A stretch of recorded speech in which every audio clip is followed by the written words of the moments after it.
AP భూ హక్కులు పట్టాదారు పాసు పుస్తకాల చట్ట సవరణకు అసెంబ్లీ ఆమోదం తెలిపింది. అప్లెట్ అథారిటీని జిల్లా రెవెన్యూ అధికారుల నుంచి ఆర్డీఓలకు మారుస్తూ చట్ట సవరణ చేశారు.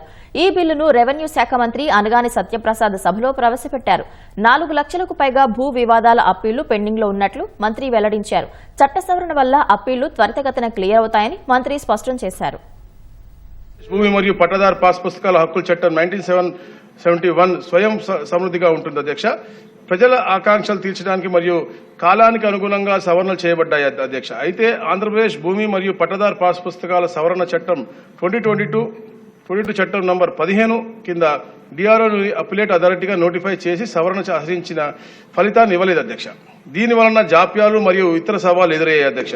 సవాళ్లను పరిష్కరించడానికి మరియు సమస్యలు తగ్గించడానికి అధ్యక్ష సబ్ కలెక్టర్లు అలాగే రెవెన్యూ డివిజన్లు ఎవరైతే అక్కడ ఉంటారో వారిని అప్లెట్ అథారిటీగా నోటిఫై చేసి మునుపటి విధానంగా తీసుకొస్తాను అధ్యక్ష. తద్వారా అప్లెట్ అథారిటీగా జిల్లా రెవెన్యూ అధికారి పాత్రను ఉపసంహరించుకుంటాం అధ్యక్ష.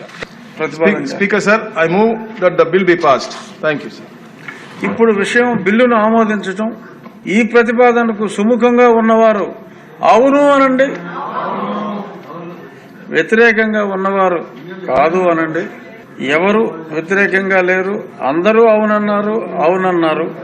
కావున ప్రతిపాదన ఆమోదించడం అనేది బిల్లు సభ ఆమోదం పొందినది.